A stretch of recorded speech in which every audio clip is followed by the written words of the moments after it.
Good afternoon. My name is Alan McCoy. I'm Director of Startup Support at the University of Maryland's UM Ventures. And I'm very happy to welcome Scott Suhy to lead a workshop on how to do market research for technology. So I asked Scott to do this workshop for us, and he said, "Well, I'm not a market research guy." And my reaction to that, I don't want market research guys. I want somebody who is an entrepreneur, is an investor, and has a very methodical and an interesting way of identifying opportunities. So, so welcome, Scott Suhy. Scott is a entrepreneur, investor, a startup mentor, and we're very fortunate to have Scott here with us. So just again to remind everybody, please feel free to submit your questions via the Q&A function at the bottom of your screen. You can also make comments in the chat function. At the end of the session, we will be able to unmute your microphone so you can ask your questions live if you prefer to do it that way. So I'm going to turn my mic off and my camera off. And Scott? All right. Can you hear me okay? Oh, Yes, we all right. hear Good you. deal. We can see your slides. All right. I'm going to turn my video off too and just talk through this so people will be focused on what I'm saying and what's on the screen. And then when the Q&A comes back on, I'll put my video back up there. Again, my name is Scott Suhy. My contact info is up here. Feel free to reach out on email or Twitter or LinkedIn. I also have a little blog that I do that I've been putting things on there for probably 15 years now. Most of it is just notes from me, but you're welcome to hit it up and see if anything's of value to you. And I put this presentation, the actual PowerPoint slides at this short URL here at shorturl.at and then KPU and then capital EB if you want to get access to them. And the slides actually have a lot of links in them, and I'll click on some of the links and show them to you. It's just tools that I use from different projects that I've worked on. My background, I spent many years as a tech and ended up going to Microsoft, worked there for 16 years, got into the business side of technology with them and ended up building several businesses with Microsoft over those 16 years. Then went out and launched my first company with a group of friends. It was in the mobile world back when the iPhone was just coming out, and we had an exit on that, and then had another company that I took over called Greenline Systems, and we had a brilliant exit with that. That was in the government analytics world, and then another company that I started with a group of friends that was in the cybersecurity space, and we sold that to Qualys a couple of years ago, and had a great exit on that as well. So a lot of this comes out of that experience. I'm currently working on a new startup called iCollect Holdings, which is in the blockchain / crypto / alternative asset environment world. So you might hear me talk a little bit about that throughout these slides as well. But I am not a market research person by any means. Ala was right about that. I'm an operator, right? I run things, I build things, I'm an entrepreneur. I come at the world, from more of the tech perspective and the business perspective. And so, I just want to put a caveat here. This is not a market research presentation. It's how an operator thinks about market research. And with that, I want to just point out that, many people that I talk to have thoughts about ideas that they want to bring to fruition, and I always think about ideas. I remember O'Reilly back in 2005. They put out a statement that ideas aren't really all that important. It's the execution of the ideas, and that always stuck with me. And most recently, I'm working on I'm thinking through some things in the music world, and as I dig into thinking through this business opportunity in the music world, I'm kind of looking at what other people are doing, and I found this company that is doing a whole lot with AI in the music world, and I look at how their business is doing, how many downloads they have going on their apps, and it's less than 50,000, and they seem to be struggling, even though they're well capitalized. And then I see another application, which is basically the gamification of the same type of music on the iPhone, and it has 39 million downloads just on the Google App Store, and probably another 40 million on the iPhone App Store, and they've already generated somewhere between 40 and 80 million dollars in revenue. And so one is kind of the one that's generated so many downloads is kind of a weak idea with brilliant execution, and the other one's a brilliant idea with what it seems to be is some weak execution. So that's what I think about is I try to compartmentalize these different things, and I think through new opportunities and how they fit into that context there as well. So you probably, everybody on this call has probably heard people say that when you build a company, it has to do a lot with having a great team, great leadership. It has to do a lot with that brilliant idea or a great product you're bringing to market or a service. And then a lot of it is just timing or luck. And I'm kind of, really don't believe that, never have. I don't believe luck plays any part in building a company. I used to think that, but I don't think that anymore now that I've seen so many companies get built successfully. And I kind of put a little joke in here. Luck's kind of like praying to the rain gods, hoping that you're going to have a good season. And market research or other execution is actually figuring out how to store the rain for a rainy day or a day that is not raining. So it's and market research is a core part of doing great execution. And hopefully you're going to see some of that here. That being said, I'm going to go between textbook definitions and the operator's view of the world, or at least my view of the world. This is the textbook definition. So why do we do market research? It's essential to know that there's a long-term viable market for a new product, and that there are ways for a company to maintain a competitive advantage in an ever-changing landscape. Well, that's all true. But it's not for new products. It's for every product in its entire life cycle, before it's created, when it's launched, and as it progresses through its life cycle. And that's a really important thing. And if there's one thing you take out of this next hour, it's that it's market research is a part of the life cycle of a product from day one to the time that you take it off the market. And it's critical that you build the things into your product that are going to help you with that learning that you need to do. So this is my operator's view of what I expect out of people that do market research.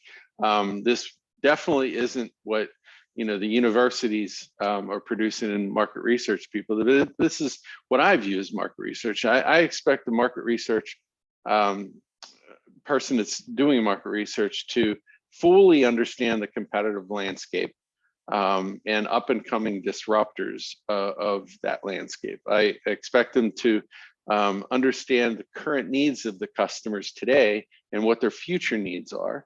I expect the market researcher to understand the customer base, the other segments in the world that could take advantage of what we're doing here, the invention that we have. I expect them to know the associated business opportunity that could result from those other segments, and how to potentially capture that business opportunity. And then what are all the risks associated with it? And why do I expect them to do this? Is so we can predict the future. No, that's a joke. It's so we can make better decisions at the end of the day. So you can see that it's, the market research is a very, very broad topic where you can't just go to the university and learn how to be a market research professional in my book. You have to really have experience in technology. If you're in the tech world, you have to have experience in design, especially user experience design and the ergonomics of design. You have to understand marketing, and especially, the new ways of marketing that, are much different than, the old ways of television and just ads. And most importantly, you have to understand psychology of people, understanding, how the brain works, and different things like loss aversion. And here I just want to show you, I put in a few links to some interesting reading that I hope you do based on some of this. And you can click through them, and how to, formulate habits, and how dopamine works, and just, you can click through all these different links here. And then I do expect people to have a thorough understanding of both microeconomics as well as macroeconomics. Supply and demand is an essential part of understanding market research, and how things will play out, and how to predict supply and demand as well, and the tools you can use to do that. So as you look at this, you can see that you need not only a book experience, you need kind of, real experience in the marketplace. And that's what the best market research people do. And when you're starting a company, you really have to have this in the founding team. There needs to be founders on the team that can add value to all these different things. And if you have that, you have a well-rounded team. If you don't, you better figure out how to fix that, because these are all the necessary ingredients to getting a company off the ground. So back to the textbook again, away from the operator's view. This is the sentence of what market research is. It's a continuous systematic process of collecting, analyzing, and interpreting information about the target market, its consumers and competitors. I think I actually took this off of Wikipedia.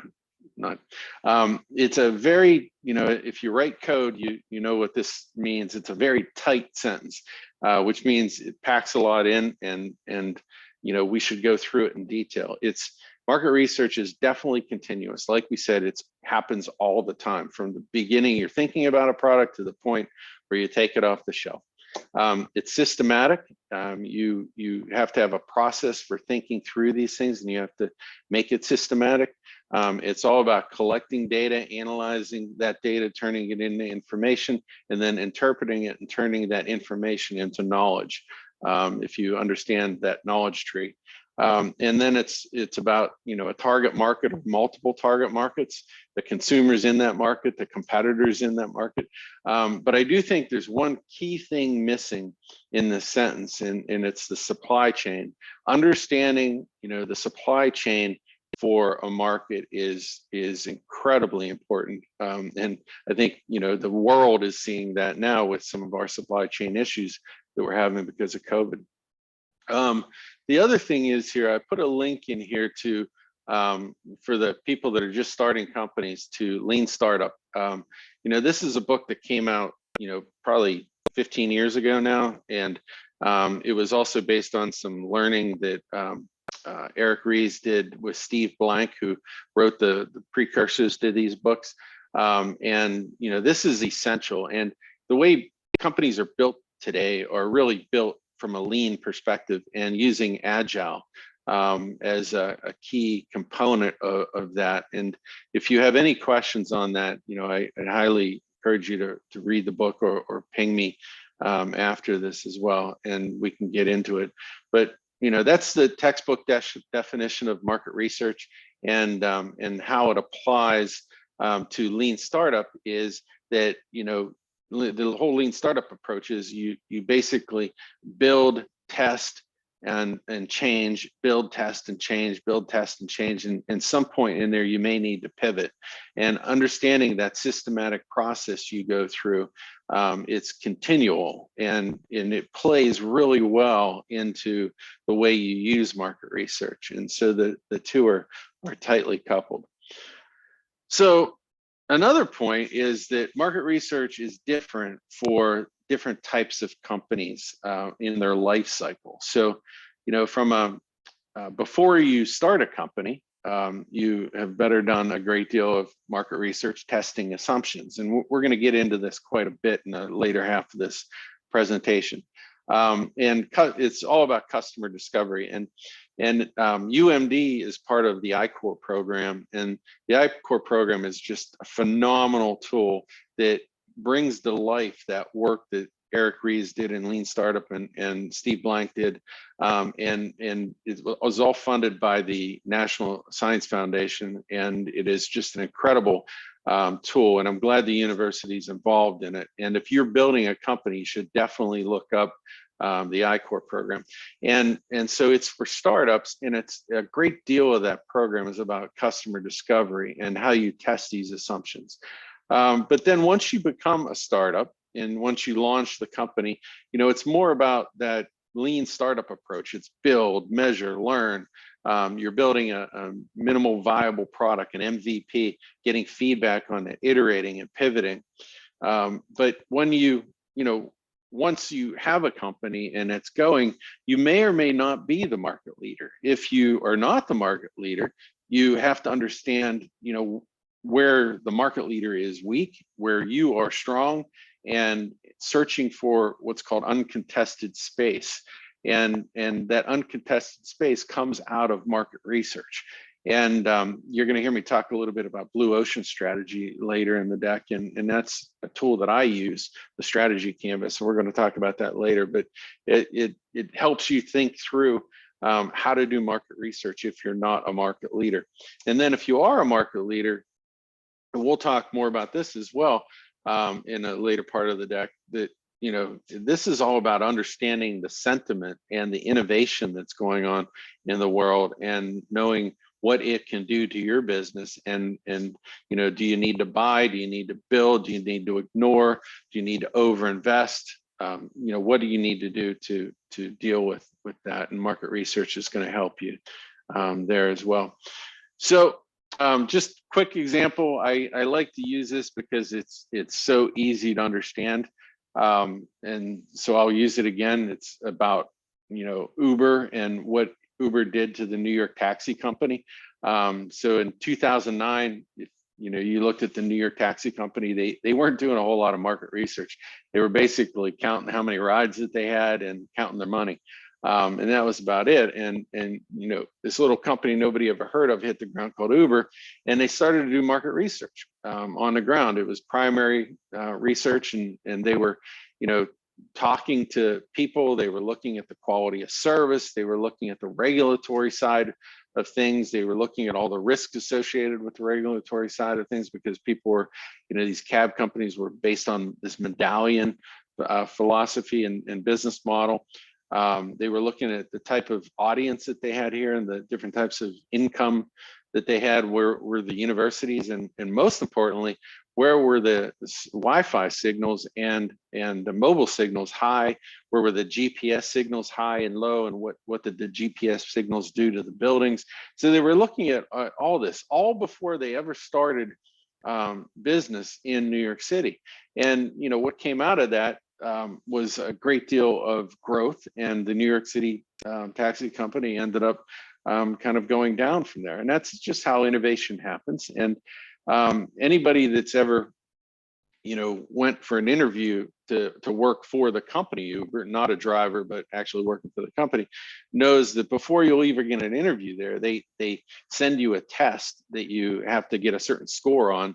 And it's all about supply and demand. And it's a very good experience for anybody to go through that's in market research, is to go through that interview process, because it'll tell you a great deal about how these new companies think about this. And this is before you even get an interview with the company. And so that's what it really takes in today's world to build a company like this that matters.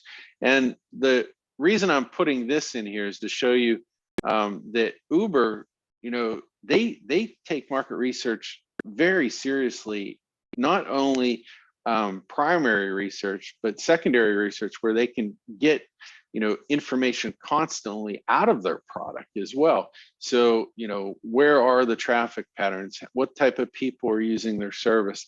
Where are people starting? Where are they going? How long are these trips? You can get so much out of that. And and that led them to believe that, Uber Eats would actually be a great platform as well.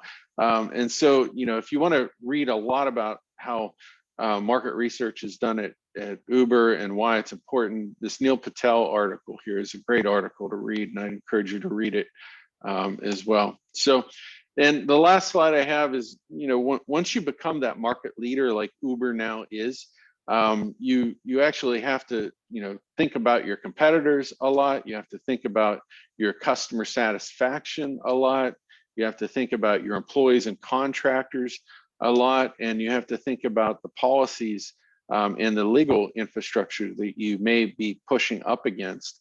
I'm dealing with this a great deal right now in this the crypto world, where there's a lot of issues that bump up against the SEC in the United States. And so if you're going to go down these different types of paths with different companies, you have to understand where the current law is, where the future law is, and where, what people think. And Uber took a big chance. They knew that the politicians supported the New York Taxi organization, and the New York Taxi Company relied on those politicians.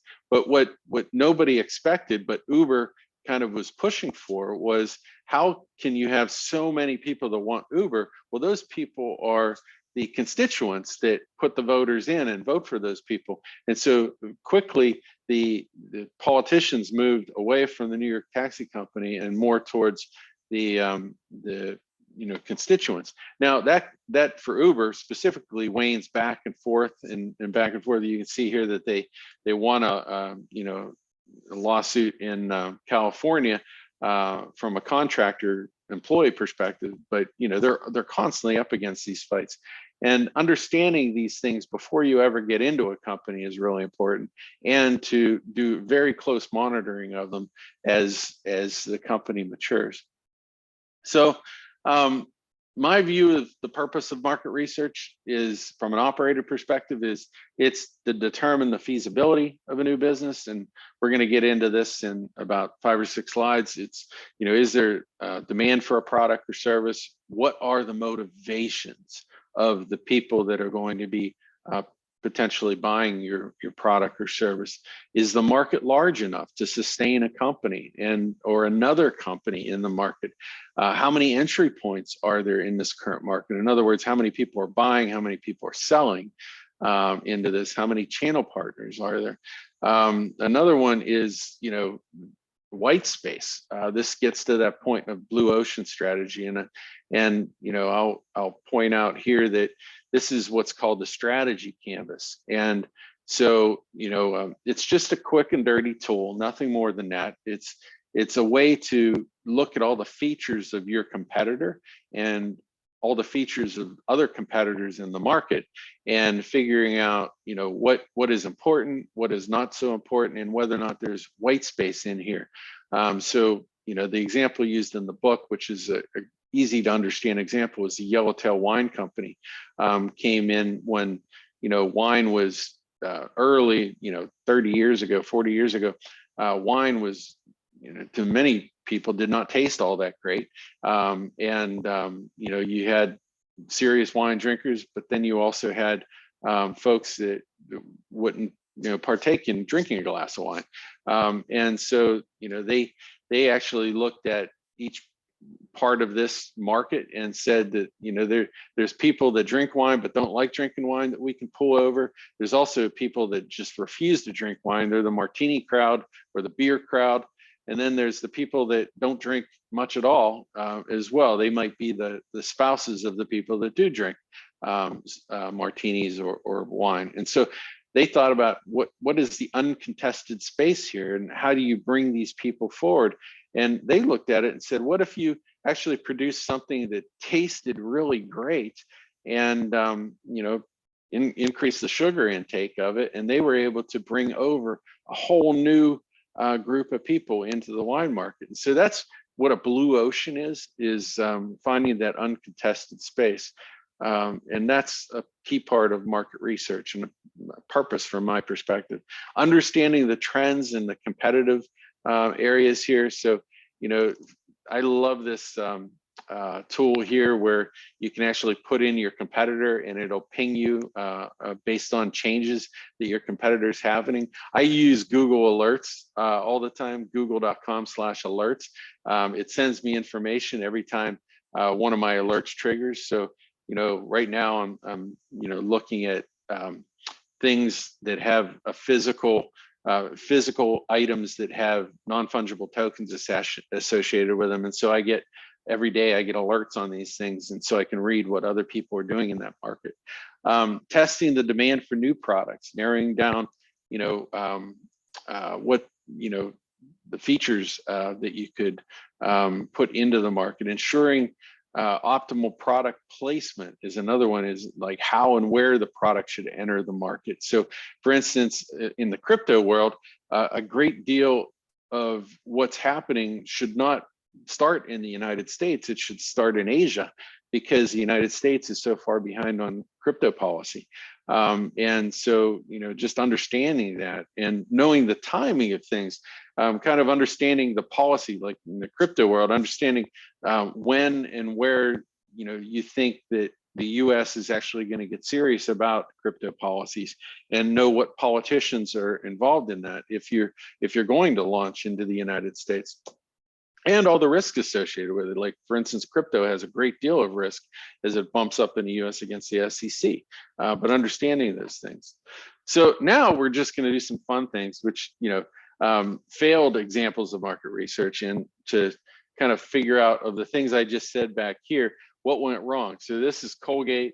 Everybody laughs about this and talks about it. It's been out there for years, but Colgate actually launched a frozen food company, and everybody today just looks at this and said, what? But they did. And the reality is they didn't understand the risks here of associating their brand with a new product. Blockbuster, they could have bought Netflix for $50 million, but they didn't. They didn't understand the white space. They didn't understand the trends. They weren't doing enough understanding of what was going on there.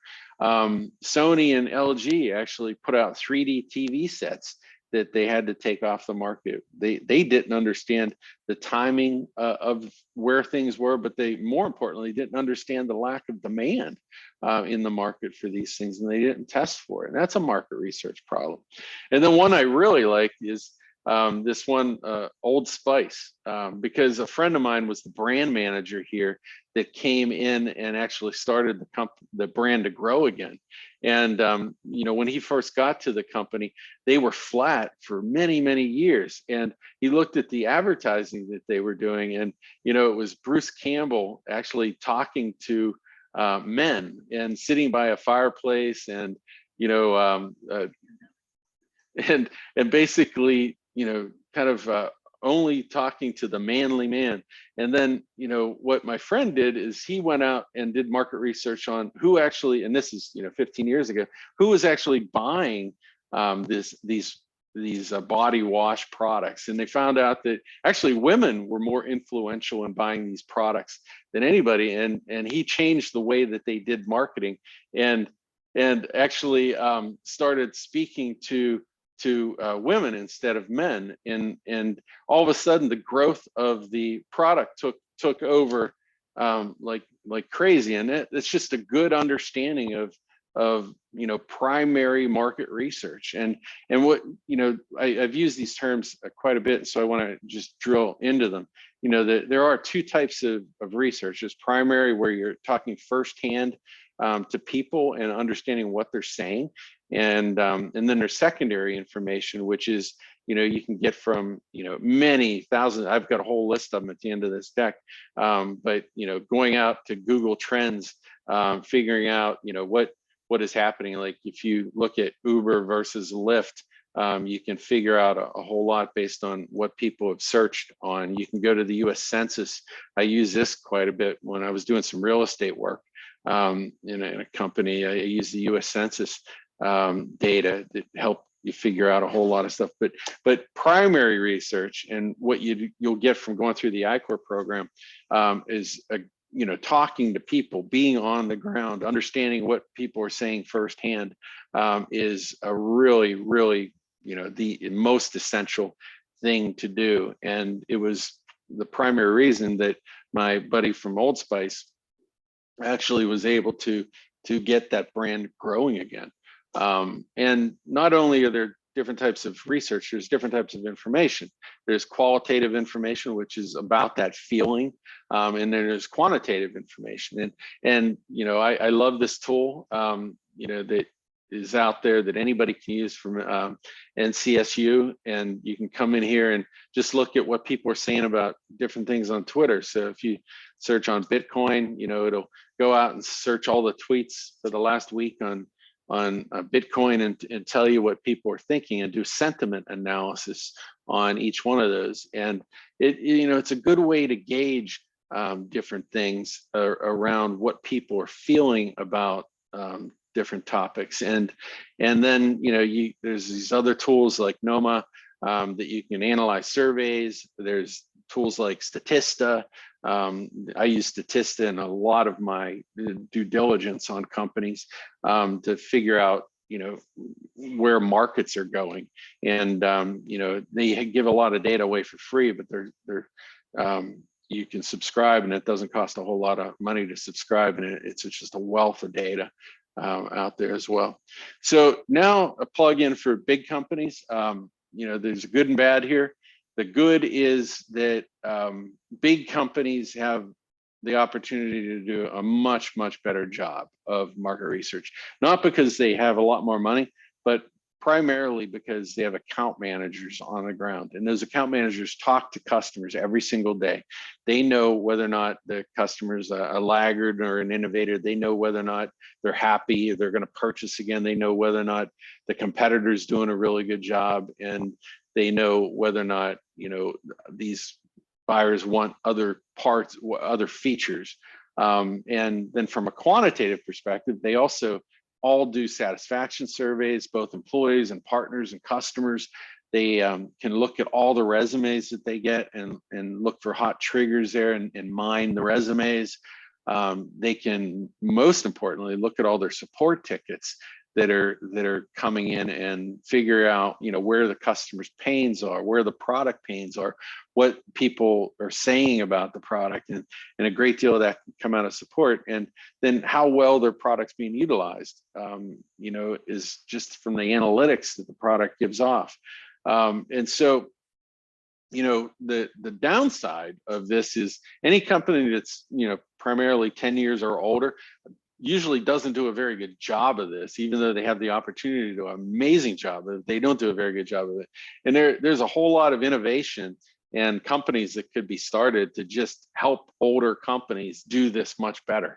And it's something I've been thinking about a lot lately is how, because I keep seeing them making the same mistakes over and over again, and they don't use the tools that they actually have. But the one thing I will say here is, you know, everybody says that this term, so it's well known now, is everybody in your company is in marketing, that whether or not they're in support or they're a developer, everybody should be thinking about what people think about their product and how to make it better. But I'll take that a step further. Everybody in the company is in market research. Everybody should be expected to bring back data of the things that they're hearing in the marketplace based on who they're talking to or what they're doing or what they're seeing out there as well. And I will say something really, I think that's important that I don't want you to miss here about, you know, this laggard versus innovator thing. This is all about motivation. And I said in one of my previous slides how important understanding the motivation of the buyer is, because there are different types of customers. Some customers are laggards, some customers are the early adopters, and then there's a bunch of people in the middle. And the motivations of these individuals in these companies are much different. And understanding those motivations is an essential part of understanding whether or not you're going to execute well. And when you're selling to innovators, it's much different than selling to the early majority. And a lot of people make the mistake and fall into what's called the chasm here of not changing how they're marketing, not changing how they're talking, not changing how they're thinking about and counting the people up here, and they just assume that the people that were buying their product are the people that are going to buy their product in the future, and it's a giant mistake, and they fall into the chasm and they don't execute well. And so that's just a really important piece. And there's a book called Crossing the Chasm that's 40 years old now, but it's one of the best books that I've read in regards to marketing, and I highly encourage you to pick it up. It's well used. I think they've put out 6 or 7 different versions of it, but it's an incredible book. And then a tool that I've been using lately is, and there's a bunch of these tools, you can click on others here, but usertesting.com. If you go to this, you can actually put a link, a URL, even if you don't have an account and you want to do it for free, you can put a URL in there and they'll actually test that URL and what people think about it and say that are doing there. And so I'll put in, I'm working on this new business that I was telling you about. I'm putting in different aspects of my business into usertesting.com and just getting recordings of people out there using the tool and hearing what they're saying. I'm giving them different things to different questions to answer, and they're coming back and telling, basically they don't know who they're talking to, but they're saying what they like and what they don't like, where they're having challenges, and you can actually see a video of their mouse moving around and hear what they're saying. And it's just a wealth of information. And so there's a ton of tools out there like that people today have access to use. So with that, I'm going to transition now. We have about 20 minutes left. I'm going to transition now into the, since this is a university setting, people that have patents and ideas, and how do we think about taking those to market and what market research looks like in that world. And so I'm going to kind of transition now. As I look at, a university will bring an idea to me, and they'll say, we want to build a commercialization plan for X patent or Y patent or a group of patents. I think about it like this: you got to go through this exploration stage, you got to get specific, then you got to do some what ifs, and then you have to kind of put a continual process in as well to start iterating on, like we talked about earlier. So the exploration process is really about finding the use cases.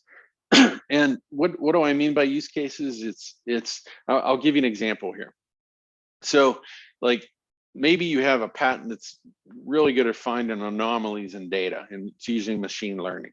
Well, that's great, but what do you do with it? It can be used in the financial services world, it can be used in the cybersecurity world, it can be used in the maritime world, it can be used in a bunch of different settings.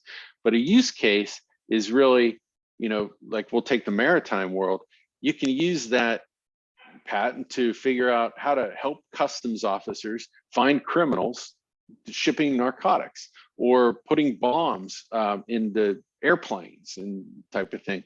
Or you can help shipping companies have higher productivity. So these are 2 different use cases. And so think about a use case like a mission of a company, what you do and for who you do it. So that's the key there, and those are the things you have to test when you get it. And like the things we're going to do now is, once you understand the use case, how many of those are out there? And so, like for instance, how many shipping companies are out there in the world? Well, there's 40 primary shipping companies. Well, how many governments have navies? Well, there's actually 150 governments around the world with navies. So those are 2 interesting things to understand about these use cases. So if I had a patent that did anomaly detection, maybe I might gravitate more towards the government side of it than I would the non-government side of it. So it's just something to understand, and market research will help you figure that out. So how do you do that? Well, I have a little matrix here that I always use. It's quick and dirty. It basically is the number of sellers, the number of buyers, and then how much money is spent in the use case. So if I was selling blast furnaces to steel mills, I have a low number of sellers, a whole bunch of buyers, and a whole bunch of money is spent. And when you have low, high, it's typically a license opportunity, right? And it better be a high value, because you're gonna have to sell it for a lot of money. But if I were a car manufacturer, I have a low number of sellers, a whole bunch of buyers, and a whole lot of money spent. So I'd probably want to, license this somehow. If I sold fire detectors, I have a lot of sellers, I have a lot of buyers, I have a lot of money spent. So it's likely going to be a company that you're going to build something out of. But then if you have low number of sellers, low buyers, or a high number of sellers, low buyers, and high amount sent, or any of these other areas, is probably a kind of a waste of time. So this is a cursory view of starting to understand supply and demand. Obviously, it's just a poor man's way of doing it, but it's a framework to start narrowing things down in. So the third part of exploratory is prioritizing these use cases. So now that you know these things, understanding the timing, understanding how buyers want to buy, how motivated are they, how much money is really moving hands right now, and doing all this, figuring out, the last one is real important, was figuring out the cost of the MVP, because one use case, the cost of the MVP might be a lot higher than the next use case as well. So prioritizing a use case based on some of these things. Customer Dev Labs, Justin Wilcox does a good job of real cursory frameworks as well, that I'd encourage you. He has a little one here that he goes through that you can click on this video in the deck here and it'll take you to this video, but it's a kind of a similar way that I'm doing it here, but it's a twist on it and something to think about as well. So then the exploratory is you go through all the remaining, the use cases that kind of stack to the top, and you want to kind of do the blue ocean approach to each one of them and kind of look at the features that are currently going on by the people that are, the companies are doing those use cases in the market today, and look for the uncontested space, look at who to approach, and kind of a summary of what you've learned, and then figure out a go, no go decision based on one use case versus another, as well. And then once you do have the use case or two that you want to go after, you have to start getting specific, right? You have to start gathering the primary data. There's a bunch of great tools to build personas out here. I like to use these free HubSpot tools that allow you to build personas, which is basically, the generalization of the type of customer that you have. What is their age? Where's their location? What is their job code? What is their income level? What are their challenges? Build questions around that. I always use the typical sales methodology of PPVVC, pain, power, vision, value, control. And, I figure out the questions I want to ask these personas. What is their pain? If I had this vision, is that something that resonates with you? What is the value? How much are you willing to part with to achieve this vision, and that type of thing. And so, a bunch of different questions. Again, a lot of this comes out of crossing the chasm, and then engaging a minimum of 10 people per persona, and going out and asking them these questions, and making sure that you stay connected to these people over time, because you are going to pivot, and these people are going to be useful, for you in the future, and hopefully you'll be useful to them. And this is where the I-Corps program really shines. And I'd encourage you to go to this link here. It's a bunch of videos by Steve Blank and others that go through customer discovery, and it's sponsored by I-Corps. And so, take some time to go through each one of those videos here, and it'll talk about gathering that primary data and give you some ideas on how and why. Now, when you're out there talking to people, you will find some really interesting things. You'll find that you'll be looking for something, and you may find something completely different that is even more valuable. And I always use this thing called the 5 why framework, which is basically asking why 5 times. And it sounds silly, but it really works. So why a customer gets, so say you're in the cybersecurity world, why a customer gets hacked. And if a customer got hacked, you ask them why it happened, and they'll explain to you it was about this remote code execution vulnerability. And then you ask why, and they'll say, well, nobody updated the web framework. And you ask them why, well, it takes too long to do it. And you ask them why, well, they haven't built the processes and procedures. So if you're going to give them a widget that helps them get hacked, you may not be actually fixing the problem. And you'll wonder why they're not buying it. That's not really the problem. The real problem was the fact that they need help instilling processes and procedures in the company. And so you have to understand some of this stuff. And there's a link to this 5 whys here that I'd encourage you to think through. And then what info is relevant coming out of all these discussions, understanding how big this market is and whether or not it's going to grow, understanding the risks, the sales channels, who's shaping this market. These people are going to tell you that. And then who is in the supply chain of these companies that are already selling this to these folks? What features are they selling on? And when you start understanding some of the bigger companies here that may be public, you can also go in and read their financial reports, which are really important things to do. There's invaluable amount of research. I'm actually looking at the collectibles world, like I said, and I've combed through many companies that are on the edge of this market and found invaluable data in their financial reports that I'm using and thinking that are helping me shape my the way I think about this. And then just summarizing here, there's a lot of free research out there. There's a lot of paid research out there. Some of the paid research that I think as you start investing in market research. I'm a tech guy, so as I build companies, I always apply to Gartner. It's expensive. It's 40 to 60 grand for a startup, but it'll save you 10 times that over the course of building a company. There's also a lot of other research. Your university has access to Mintel and IBIS World. Those are good. I'd encourage you to use them. Those are also paid, but the university provides them. And then if you look at some of the other universities out there, MIT does just a phenomenal job of providing people access to research. And so take a look at other research that's being provided by other universities. And then from a free perspective, I always look at YouTube and how many views a certain topic has. So, I'm involved in this crypto thing. I'm looking at how many views some of the people that are involved in this already are getting on their YouTube videos. And then I'm looking about who those influencers are. So like, for instance, if I were interested in, smart contracts that are involved with physical NFTs, there's, probably 500 videos out there, of which 5 of them have more than 1 million views each, and 2 of them have 30+ million views.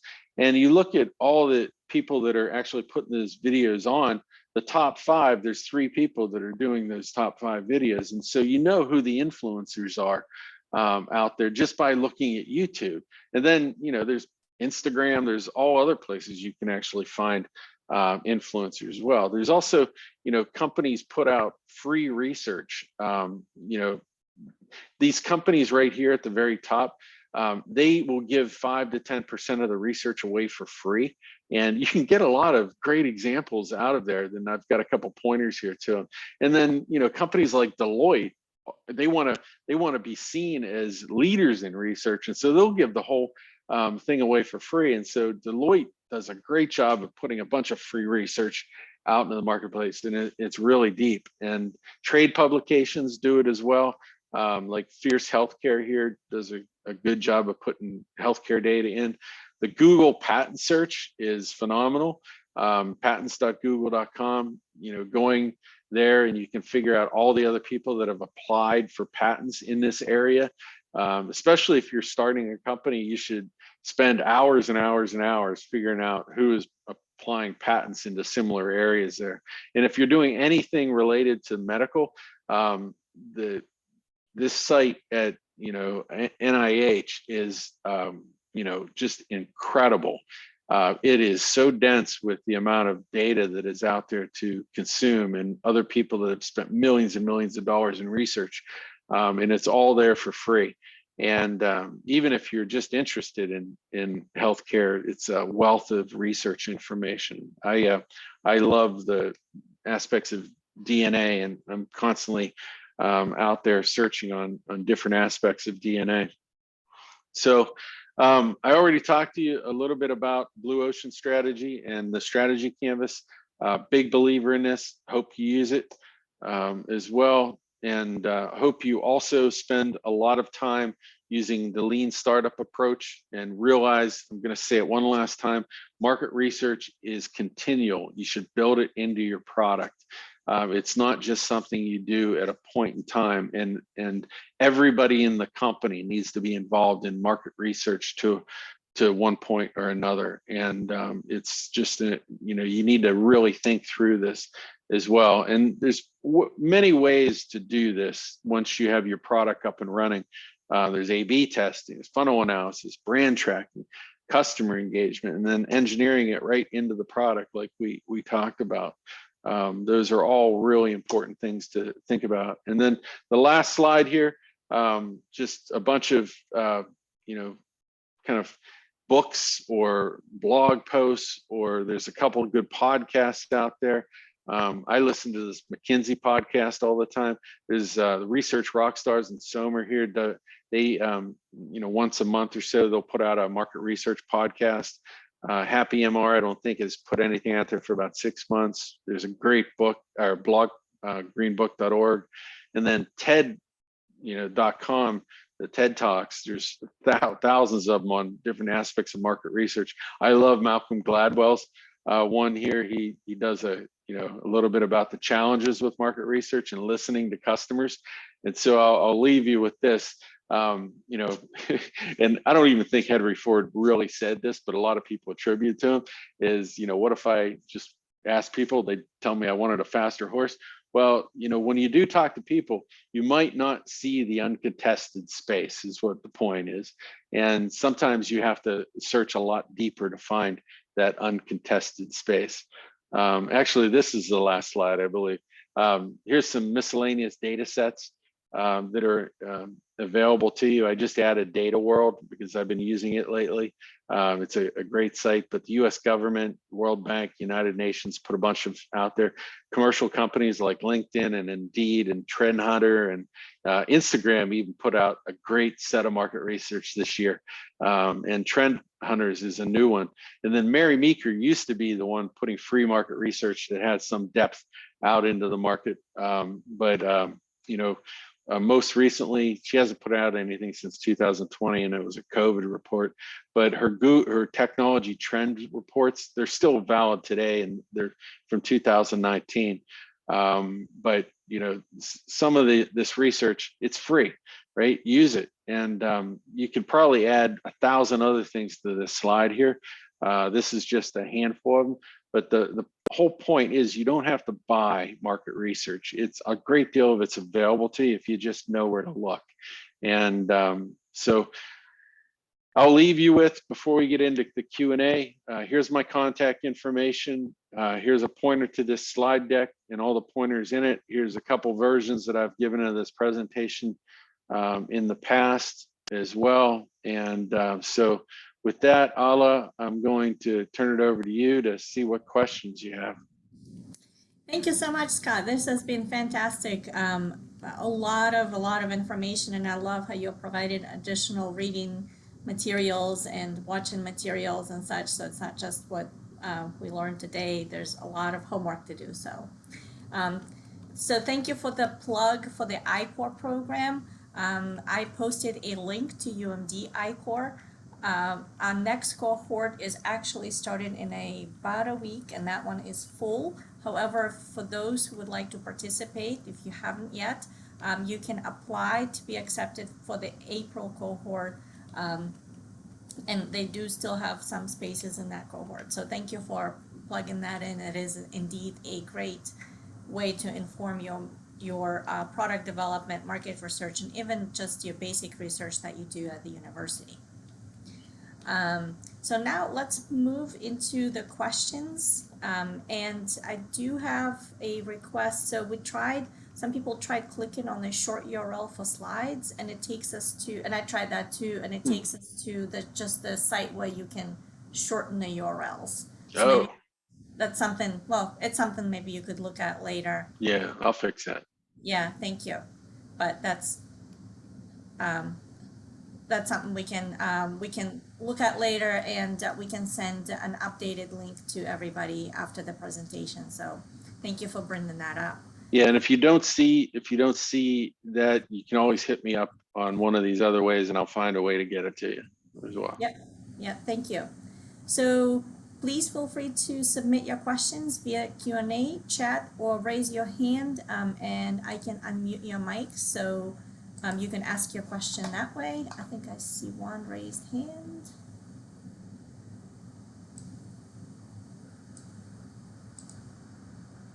Maybe not.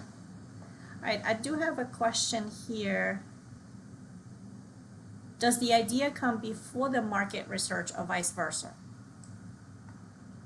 Well, you have to have an area of interest, right? So, I think that ideas kind of have many different layers. So for instance, I put out there the example of analytics in machine learning and analytics in the world of just looking at data. And so that's an area of interest that can be used in so many different ways, but it's not an idea yet until you have kind of the market you want to approach, and then the use case that you might want to start thinking through, or the multiple use cases you might want to start thinking through. And so, it can come one way or the other. It's kind of a chicken or an egg, but I've seen it happen both ways. I've seen people take patents and ideas off of the university and turn them into very successful businesses. And I've seen, it's actually much easier the other way, where, a business will tell you about an area that they're having pain in, and you going out and figuring out how many other people have a similar pain, and then how much people are willing to pay for solving that pain, and then go about it like that. But it is the one point I'll make is it's 1,000 times easier to approach a market from the customer pain and finding the solution to it, versus having the intellectual property and finding the market for it. Both work. It's just a lot easier one way versus the other. Yeah, and usually what happens at the university, our researchers usually have an innovation, and usually because they do basic research, they have innovation that can be applied to many different solutions. And so we are usually in the business of a solution in search of a problem, which is really, really hard. And that's why I tried to approach the last half of the deck like I did, where you can take intellectual property and find the opportunity for it. Yes. So we have a question, a suggestion for a free text analyzing tool to analyzing customer reviews.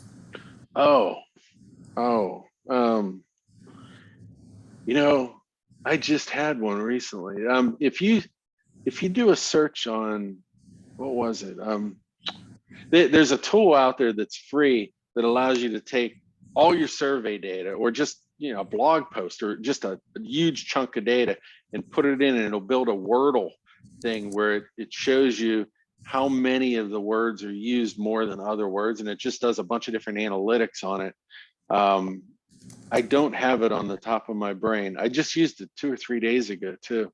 But there is a free, there's probably more than one. There's a free tool out there that you can dump your survey data into, and it'll kind of do all the analytics for you and show you what people are really saying or thinking. And it's not a scientific way to do it, but it's a very kind of rudimentary way of getting a quick idea of what's in your data. I don't have it off the top of my head, but it exists. And if one exists and I found it, there's probably 100 of them, but I do know there's one of them out there, and it's free. Interesting. It was ad supported. Yeah. Is it the word cloud? It might be. Yeah, it might be. I'll find it and send it to you all, because I'll end up using it again in the future, and so I should have it bookmarked. All right. And do you have time for one more question? Yeah. I know we are out Sure. of time. Thank you for staying with us, and thank you to everyone who is sticking to the end of the presentation as well. So one more question is, how do you make a reasonable risk on policies that may emerge after you make a startup? How are you approaching this right now with the SEC and Feds not determining what they'll do with crypto? Do you Yeah, see New York City as a threat in terms of policies moving forward? yeah, yes, yes, and yes. So this is a very complicated subject that I could give a whole nother dissertation about, because I've been in it way too deep. So I am following a number of politicians and what they're saying, and not only what they're saying in the press. I'm trying to get an idea of what they're saying outside of the press, because they say things, but they necessarily don't act on them, as well. And you have to follow Gary Gensler, and you have to follow, not just members of Congress, but other decision makers. And then in the White House, there are several people that their job is, kind of, blockchain, crypto, and other things. And you have to know who those people are and what they're saying. And in the world of COVID, it's much harder to get access to those people. You can't just go to a presentation that they're giving easily. But I am desperately following these people, because the US is so important to the crypto world and could really damage it if it's not handled well. But they are also so far behind Asia and other countries, out there. And so, you actually have to not only do this for the US, you have to do it for India, you have to do it for China, and you have to do it for Korea and a lot of other places, because in some places like Singapore and Korea, they're pulling the market in because they see what's happening there, and other places are damaging it, like India and China. And the US is just giant unknown, that hasn't acted yet. And so there's no quick answer to this. It's a lot of reading and a lot of studying and a lot of trying to get access to people that you are going to find are very difficult to get access to. And I don't have any simple solution other than reading, using my Google alerts to tell me every time something is said from one of these people about it, and reading and listening to a lot of CNBC, because there are a whole bunch of really good CNBC, videos on, subcommittees that have been held with the crypto world. So, no easy answer to this, but a lot of work. Yep, thank you. Well, thank you so much. We're out of time. If you have any additional questions, please either send them directly to Scott, send them to me, I'll forward it. Thank you so much, Scott. This has been a fantastic presentation with a wealth of information, and a huge amount of homework to do as well. So thank you for that. We love homework here at the University of Maryland. Yeah. And thank you to everyone who attended the presentation live. I will also circulate the link to a recording so you can rewatch it again if you'd like to listen to some of the things again. And to those who couldn't attend the session, will be able to watch it on our Startup UMD YouTube channel. So thank you so much. Thank you, Scott. And we'll be sure to invite you back for another session. Sounds good. See y'all. Thank you. Thanks, everybody.